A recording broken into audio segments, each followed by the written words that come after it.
Welcome to our YouTube channel the hunger traveller. ഇന്നത്തെ recipe നല്ല നാടൻ ബീഫ് ഫ്രൈ ആണ്. നമ്മളുടെ തനതായ കേരള രുചിയിൽ എങ്ങനെയാണ് ബീഫ് ഫ്രൈ ഉണ്ടാക്കുന്നതെന്ന് നമുക്ക് നോക്കാം. ആദ്യമായിട്ടാണ് നമ്മുടെ ചാനൽ കാണുന്നതെങ്കിൽ ഒന്ന് സബ്സ്ക്രൈബ് ചെയ്തേക്കണേ. കൂടെ ആ ബെൽ ബട്ടൺ ഒന്നുകൂടെ പ്രസ് ചെയ്താൽ നമ്മളിടുന്ന പുതിയ വീഡിയോസിൻ്റെ നോട്ടിഫിക്കേഷൻസ് നിങ്ങൾക്ക് കിട്ടുന്നതായിരിക്കും. 750 ഗ്രാം ബീഫ് അല്ലെങ്കിൽ പോത്തിറച്ചി, ഞാനിവിടെ പോത്തിറച്ചിയാണ് എടുത്തിരിക്കുന്നത്. കഴുകി വൃത്തിയാക്കിയിട്ട് വെച്ചിട്ടുണ്ട്. അത് കുക്കറിലേക്ക് ഇട്ട് കൊടുക്കാം. ഇനി മസാലപ്പൊടികൾ ചേർക്കാം. അതിലേക്ക് 1 ടീസ്പൂൺ മഞ്ഞൾപ്പൊടിയും 1 ടീസ്പൂൺ കുരുമുളക് പൊടിയും 1.5 ടീസ്പൂൺ മുളക് പൊടിയും 2 ടീസ്പൂൺ മല്ലിപ്പൊടിയും കൂടെ ചേർത്ത് കൊടുക്കാം.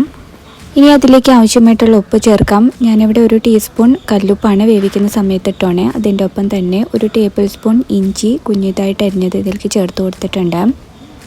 ഇനി ഇതിലേക്ക് ചെറിയ അല്ലി വെളുത്തുള്ളിയാണ്, അതൊരു 4 എണ്ണം എടുത്തിട്ട് ചെറുതായിട്ട് അരിഞ്ഞിട്ട് ചേർത്ത് കൊടുക്കുക. അതിലേക്ക് 1 ടേബിൾ സ്പൂൺ പച്ചമുളകും 1 ടേബിൾ സ്പൂൺ കറിവേപ്പിലയും കൂടി ചേർത്ത് കൊടുത്തിട്ട് നന്നായിട്ട് കൈ ഉപയോഗിച്ചിട്ട് നന്നായി എല്ലാം അതുമ്പോൾ തിരുമ്മി പിടിപ്പിക്കണം. ഇറച്ചിയിലെല്ലാം നന്നായിട്ട് മിക്സായിട്ട് വരണം. അപ്പോൾ കൈ കൊണ്ട് ചെയ്യുന്നതാണ് ഏറ്റവും നല്ലത്.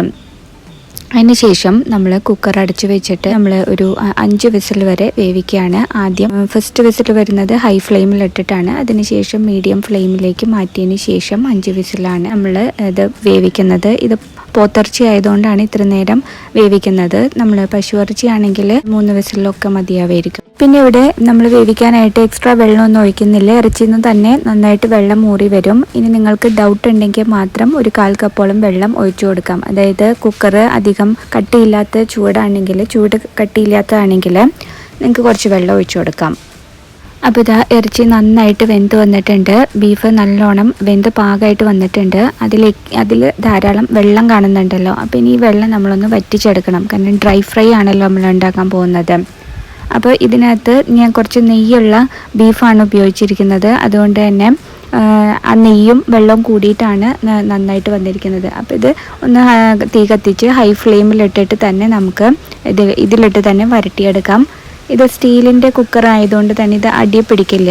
അപ്പോൾ നിങ്ങൾക്ക് അടിയെ പിടിക്കുന്ന കുക്കറാണെങ്കിൽ ഇതൊരു വേറൊരു ചട്ടിയിലേക്ക് മാറ്റിയിട്ട് നന്നായിട്ട് തിളപ്പിച്ച് വെള്ളം വറ്റിച്ചെടുക്കാം. വെള്ളമൊക്കെ വറ്റിയിട്ട് നന്നായി ഡ്രൈ ആയി വന്നിട്ടുണ്ട്. ഇതിൽ കാണുന്നത് കൂടുതലും നെയ്യാണ്, ബീഫിൻ്റെ നെയ്യാണ്, വെള്ളമല്ല. വെള്ളം നന്നായി വറ്റിയിട്ടുണ്ട്. പിന്നെ നമ്മൾ വേറൊരു ചട്ടി വെക്കുകയാണ് കാച്ചാനായിട്ട്. അതിലേക്ക് ഒരു 2 ടേബിൾ സ്പൂൺ വെളിച്ചെണ്ണ ഒഴിച്ചു കൊടുക്കുക. വെളിച്ചെണ്ണയിൽ ഉണ്ടാക്കുന്നതാണ് ഏറ്റവും ടേസ്റ്റ്. നിങ്ങൾക്ക് ഇതിനകത്ത് നമ്മുടെ തേങ്ങാക്കൊത്ത് ഇടണം എന്നുണ്ടെങ്കിൽ ഈ സമയത്ത് തേങ്ങാക്കൊത്ത് ഇട്ട് കൊടുക്കുക.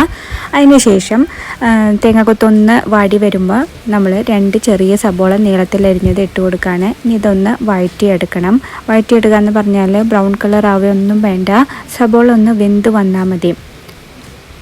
സബോള ഒന്ന് ചെറുതായിട്ട് വാടി വന്നിട്ടുണ്ട്. അതിലേക്ക് വേവിച്ച് വെച്ചിരിക്കുന്ന വരട്ടി വെച്ചിരിക്കുന്ന ബീഫ് ഇതിലേക്ക് ചേർത്ത് കൊടുക്കാം.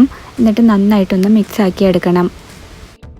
ഇനി അതിലേക്ക് കുറച്ചുകൂടി സ്പൈസി ആക്കാൻ വേണ്ടിയിട്ട് 2 ടീസ്പൂൺ നമ്മുടെ കുരുമുളക് പൊടി ചേർത്ത് കൊടുക്കുന്നുണ്ട്. അതിൻ്റെ ഒപ്പം തന്നെ കുറച്ച് കറിവേപ്പിലയും കൂടെ ചേർത്ത് കൊടുക്കുന്നുണ്ട്.